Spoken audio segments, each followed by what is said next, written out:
Hello everyone and welcome to MPSC point. मित्रांनो, नुकतीच combine group बीची एक्झामिनेशन झालेली आहे प्रिलिम्स, आणि या प्रिलिम्सची फर्स्ट आन्सर की येऊन तुम्ही तुमचे स्कोअर्स चेक केले असतील आणि आता ज्यांना स्कोअर्स आले असतील त्यांनी मेन्सचा अभ्यास देखील सुरू केला असेल. तर this video will be a complete guide to all of you who are preparing for मेन्सची जे तयारी करत आहात तर त्यांच्यासाठी हा कम्प्लीट गायडन्सचा एक व्हिडिओ असेल, ज्यामध्ये मी तुम्हाला या एक्झामचा जी कंबाईन मेन्स एक्झाम आहे 2024ची होणारी, तर या एक्झामसाठीचा सिलेबस सांगणार आहे. तसेच काही इम्पॉर्टंट गोष्टी असतील सिलेबसबाबत, पेपर पॅटर्नबाबत, त्या देखील आपण इथे डिस्कस करणार आहोत. त्यानंतर मार्किंग स्कीम मी तुम्हाला सांगणार आहे की कशाप्रकारे कोणत्या विषयाला किती वेटेज आहे, म्हणजेच आयोगाचे प्रिव्हियस इयर पेपर झाले आहेत त्याच्यावरतून हा डाटा आपल्याला मिळतो. तर मार्किंग स्कीम आपण बघणार आहोत आणि या विषयांचा अभ्यास करण्यासाठी व मॅक्झिमम मार्क्स घेण्यासाठी कोणते बुक्स रीड केले पाहिजे हे देखील तेवढंच महत्त्वाचं आहे. त्यामुळे ते देखील आपण या व्हिडिओमध्ये डिस्कस करणार आहोत. तर हा व्हिडिओ तुम्हा सर्वांना खूप हेल्पफुल ठरणार आहे. चला तर आजच्या व्हिडिओला आपण सुरुवात करूया.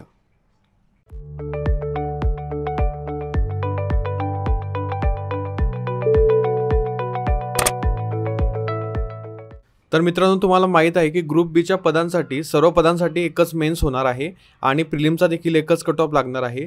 तर या जी होणारी मेन्स आहे तर तिचा पेपर पॅटर्न कसा आहे अगोदर आपण तो बघूया. बघा, परीक्षा योजना आयोगाने ऑफिशियली जो डॉक्युमेंट आपल्याला दिलेला आहे किंवा ऑफिशियली जो सिलेबस दिलेला आहे तर त्याच्यामध्ये ही सर्व माहिती दिलेली आहे आणि तीच ऑथेंटिक आणि महत्त्वाची अशी माहिती आहे. बघा, मेन्सला तुम्हाला 2 पेपर असतात, 2 प्रश्नपत्रिका असतात. मेन्सला तुम्हाला 2 पेपर असतात. त्यातील पहिला पेपर हा भाषेचा पेपर असतो, ज्यामध्ये मराठी आणि इंग्रजी सारखे विषय असतात. हे 2च विषय पेपर 1 मध्ये असतात, मराठी आणि इंग्रजी. यामध्ये मराठी व्याकरण आणि शब्दसंग्रह तसेच इंग्रजी व्याकरण आणि व्होकॅब्युलरी तुम्हाला विचारली जाते. प्रश्नसंख्या मराठीचे 50 आणि इंग्रजीचे 50 अशी एकूण 100 असते आणि गुण जे आहे ते 200 असतात. म्हणजे एका प्रश्नाला 1 गुण इथे असतो. म्हणजे मराठीला 100 गुण आणि इंग्रजीला 100 गुण अशी एकूण 200 गुणांचा तुमचा पेपर 1 होत असतो.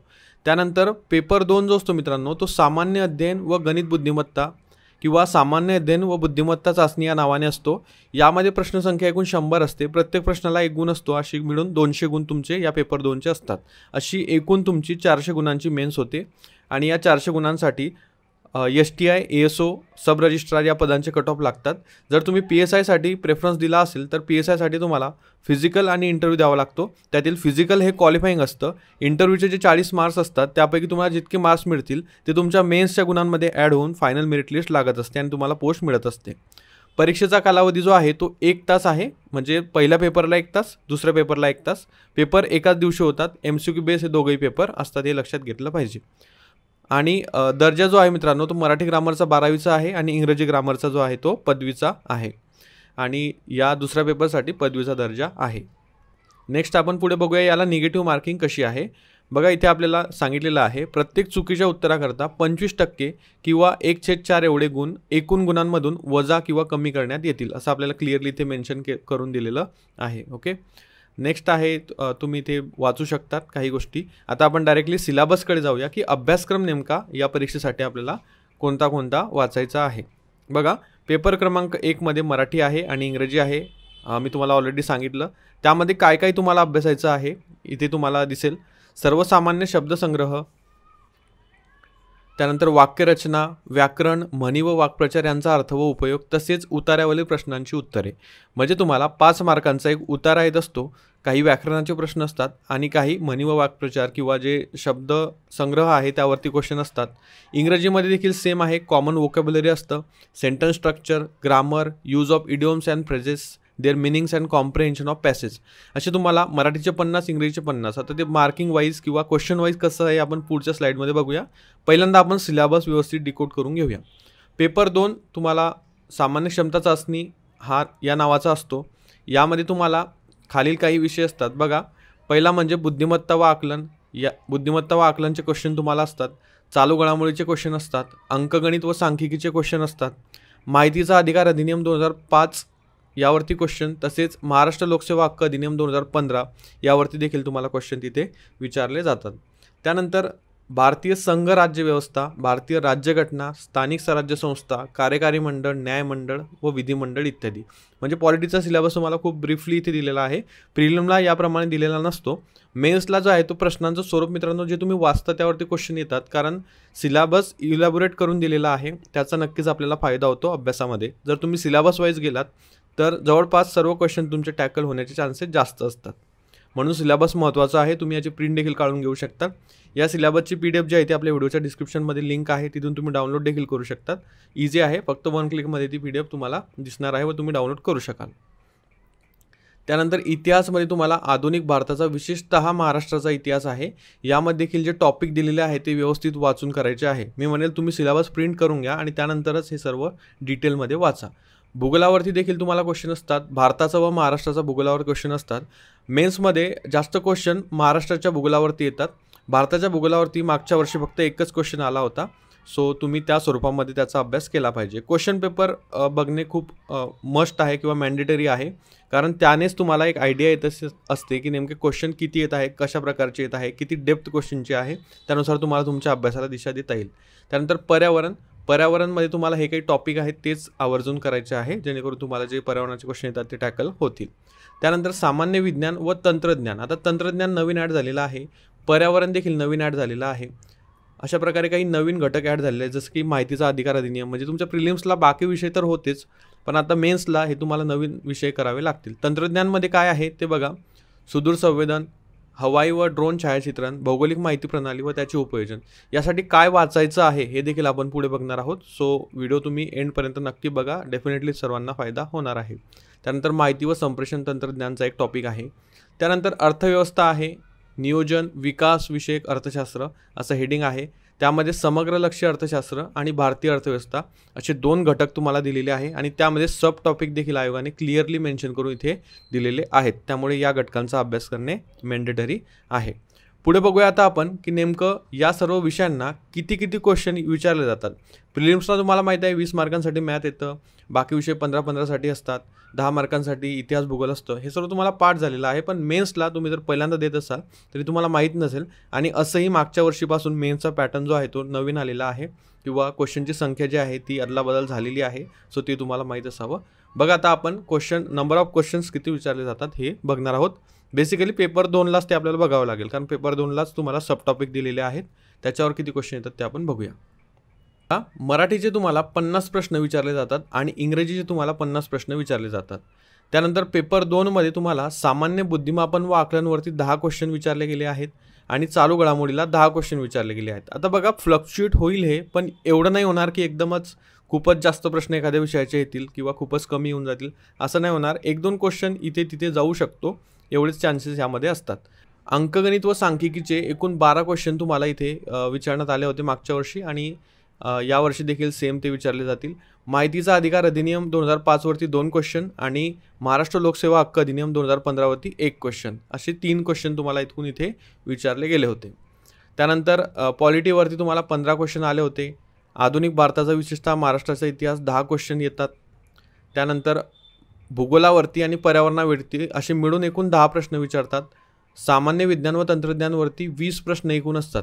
यामध्ये बघा जनरली बघितलं तर विज्ञानावर 11 ते 12 क्वेश्चन असतात आणि तंत्रज्ञानावरती इतर उर्वरित 7 ते 8 क्वेश्चन तुम्हाला बघायला मिळतात. यामध्ये इन्फॉर्मेशन आणि कम्युनिकेशन टेक्नॉलॉजी देखील येतं. त्यानंतर अर्थव्यवस्थावरती 10 क्वेश्चन येत असतात.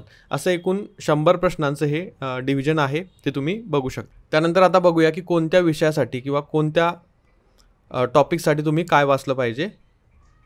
बघा सिलेबस जो आहे तो आपण बघितला. सिलेबसला किती वेटेज वगैरे कसं डिस्ट्रीब्यूट झालेलं आहे ते आपण बघितलं. आता महत्त्वाचं आहे सोर्सेस निवडणं. सोर्सेस अतिशय महत्त्वाचे असतात. एखादा सोर्स जर तुमचा चुकला तर तुम्हाला त्याचा मार्कांमध्ये फटका बसू शकतो. त्यामुळे मिनिमम सोर्सेस ठेवणं आणि त्यांचीच मॅक्झिमम टाईम्स रिव्हिजन करणं हेच एक फॉर्म्युला जो आहे तो तुम्हाला मॅक्झिमम मार्क्स मिळवण्यासाठी मदत करू शकतो. बघा आता आपण बुकलिस्ट बघूया. MPSC कंबाईन मेन्स 2024साठीची बुकलिस्ट आहे. बघा प्रिव्हियस इयर जे क्वेश्चन आलेले आहेत तर ते टॅकल व्हावे अशा स्वरूपानेच ही बुकलिस्ट तुम्हाला देण्यात आलेली आहे. म्हणजेच त्या सब्जेक्टचे यावर्षी जे काही क्वेश्चन येणार आहेत ते त्या सोर्सेसमधून आले पाहिजे जे तुम्ही वाचले आहेत. तर याचीच काळजी घेऊन ही बुकलिस्ट बनवण्यात आलेली आहे. बघा पेपर 1साठी पहिल्यांदा आपण बुकलिस्ट बघूया. मराठीसाठी तुम्हाला मोरा वाळंबे यांचं पुस्तक वाचायचं आहे. डायरेक्टली क्वेश्चन जर तुम्ही बघाल मराठीचे तर या पुस्तकातून जशीच्या तशी उदाहरणं येतात आणि मराठी ग्रामरचे जर प्रश्न बघितले तर ते इथूनच बऱ्याचदा किंवा मॅक्झिमम टाइम्स कॉपी होत असतात. त्यामुळे तुम्ही जर हे पुस्तक चांगलं केलं, व्यवस्थित त्याला रिव्हिजन्स दिल्या तर नक्की मराठीमध्ये मार्क्स येऊ शकतात. यामध्ये 2 पुस्तकं असतात, एक व्याकरणाचं असतं आणि एक शब्दरत्नाचं असतं. दोघंही पुस्तक तुम्हाला सोबतच मिळत असतात. ते दोघंही पुस्तक तुम्ही वाचू शकतात. काही जण बाळासाहेब शिंदे यांचं वाचतात, ते देखील पुस्तक बेस्ट आहे. सो तुमचा पर्सनल कॉल आहे, तुम्ही कुठलंही पुस्तक यासाठी वापरू शकतात. आणि ज्यांचं मोरा वाळंबेचं पुस्तक चांगलं झालेलं आहे, ज्यांना आणखी डेटा किंवा आणखी एक्झाम्पल्स अभ्यासायचे आहे तर ते अमोल पाटील सरांच्या नोट्स घेऊ शकतात. ऑप्शनल आहे, तुम्हाला वाटत असेल, काही डाऊट असेल तर तुम्ही घेऊ शकतात. आणि नाही जरी घेतलं तरी या पुस्तकावरती देखील 45-46 मार्क्स मुलांनी घेतलेले आहेत.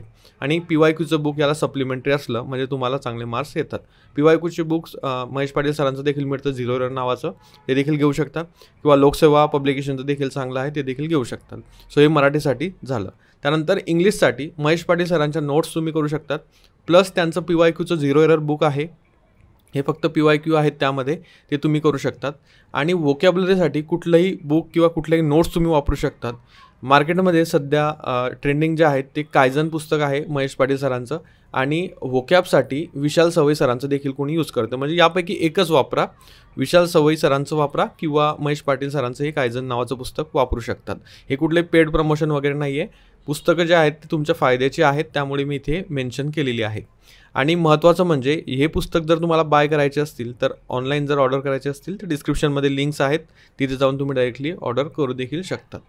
पेपर 2 खूप महत्त्वाचा आहे. पेपर 2मध्ये कुठले कुठले पुस्तकं वाचायचे आहे ते आता बघूया. बघा, पेपर 2मध्ये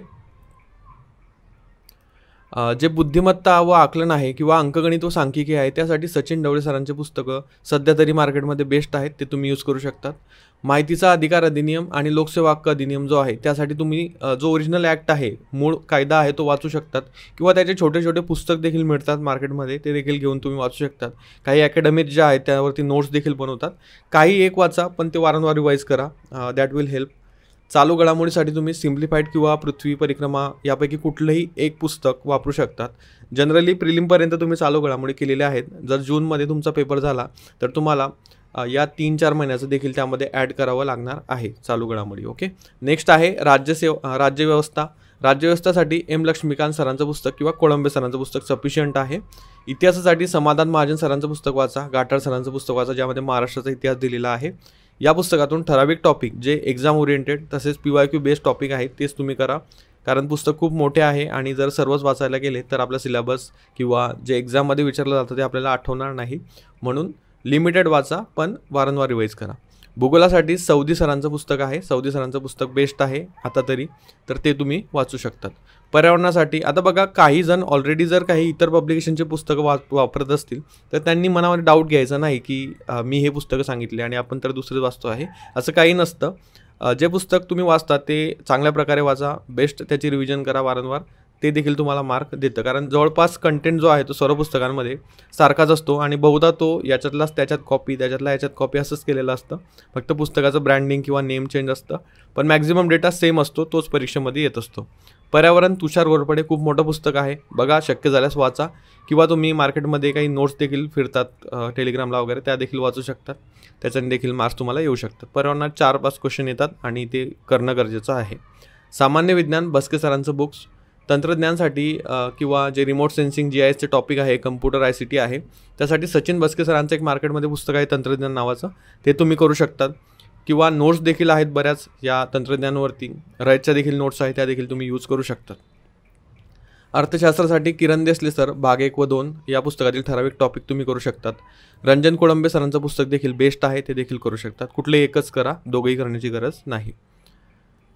तर अशा प्रकारे या सिलेबसवरती बेस सर्व पुस्तकं तुमच्यासमोर मी इथे दाखवली किंवा सांगितली.